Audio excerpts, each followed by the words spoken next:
With San Francisco wrapping up their second practice of this Broncos week, we continue to see the rookie cornerback Upton Stout impress, as well as Brock Purdy build his chemistry with Ricky Pearsall. So in this video, I want to break down each one of those players, but every single position group on San Francisco's roster, starting out with the quarterbacks. Initially for Brock Purdy, his day was somewhat up and down. He had a couple of nice connections, especially with Ricky Pearsall, but he also had a couple of passes I'm sure he wished he had back. To start his day, for instance, it looked like Purdy and Pearsall were going to be unstoppable. Purdy found them several times, including a deep connection over the middle and a corner route. On top of that, later in practice, Purdy was able to find George Kittle for a touchdown with two safeties right in front of him. I love Purdy's ability to layer the ball over defenders. Purdy wasn't without his flaws today though, as he had several passes broken up on the day and also threw an interception, and that interception was his fault as it was thrown behind George Kittle right into the hands of Richie Grant. With all these incompletions and interceptions in camp though, it is fair to mention that Brock Purdy routinely tries things he wouldn't in a game, so take each one of these interceptions with a grain of salt. Now moving into San Francisco's backup in Mac Jones, he continues to impress during this camp, especially with his deep ball. Today, for example, he had several deep connections with Jordan Watkins down the field, but maybe his best play was a tip pass to Demarcus Robinson that went for a 75-yard touchdown. It was pretty impressive. Now moving to San Francisco's wide receivers, Ricky Pearsall continues to be the favorite for Brock Purdy.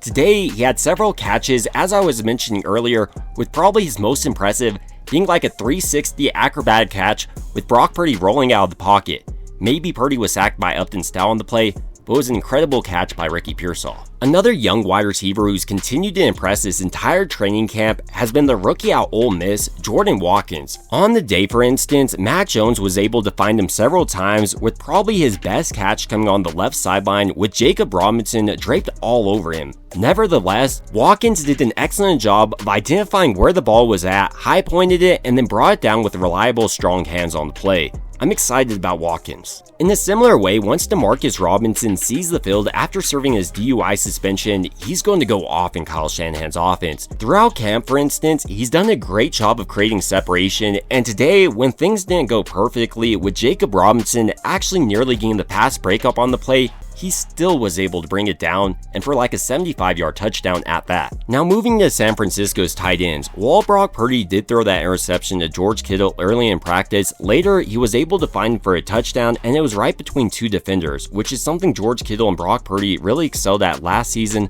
so it'll be interesting to see how their red zone connection develops. Now moving to San Francisco's backfield, Christian McCaffrey did participate today, but Juszczyk continues to be out as he rehabs his calf/ankle injury. On top of that, Isaac Guerendo is also expected to be out for the next couple of weeks, but on the bright side, Jordan James was on the field and he looked extremely explosive, and I expect him to make an impact, especially with Isaac Guerendo out. Now moving to San Francisco's offensive line, the storyline here was the participation of their entire group. Trent Williams played today, as well as their left guard and Ben Barch. Maybe the player I'm most excited for in this group though is their undrafted free agent rookie Drew Moss out of Colorado State. Last year, according to PFF, he was the second highest graded guard across the entire nation, and so far for San Francisco, he's solid in his pass protection, and he's also improved in his run blocking. So if Moss is able to perform well during these preseason games, I definitely could see him push for San Francisco's 53-man roster, especially considering he's been a lot better than Connor Colby in his pass protection so far. Now moving over to San Francisco's defensive line, the real story here is who wasn't participating, including Nick Bosa, Samuel Okuwanu, and Kevin Gibbons, meaning San Francisco had to turn to players like Mykel Williams and Kalia Davis to fill those roles. As far as Williams went today, it was interesting to see how much Robert Saleh was using him on stunts as well as varied packages. I think ahead into this season, he's going to be more used as like a defensive chess piece on the defensive line.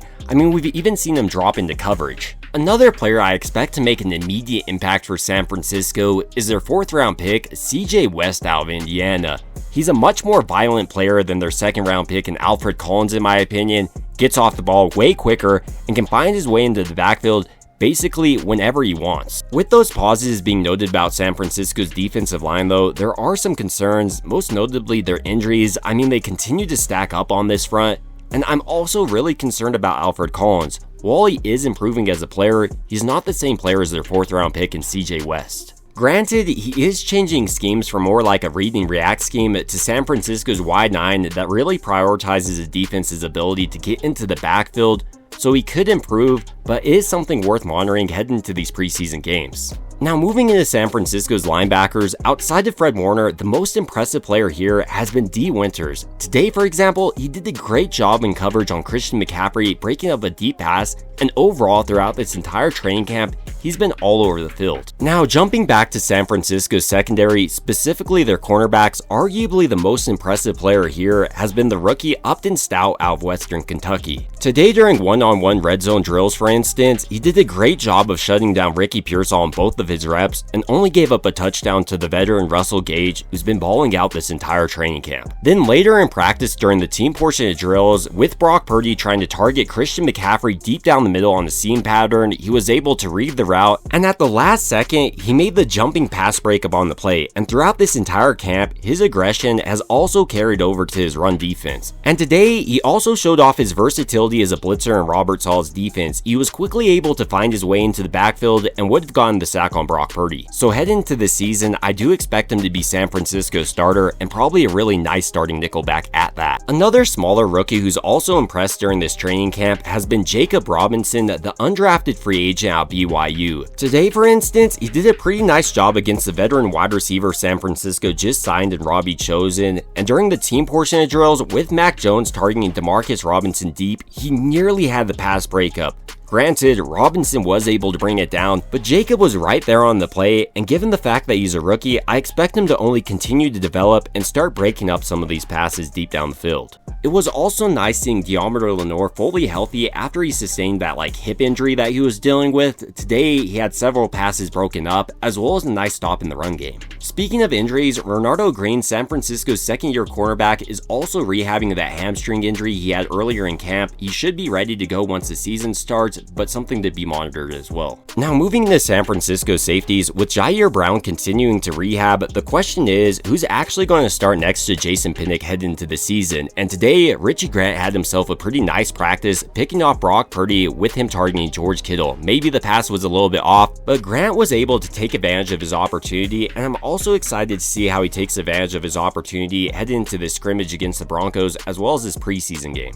As far as San Francisco's lone kicker win the day in Jake Moody, he went 5 for 6, missing his deep kick. So overall, he continues to prove he's reliable in practice, but my biggest question about him has always been in game situations, especially in clutch situations.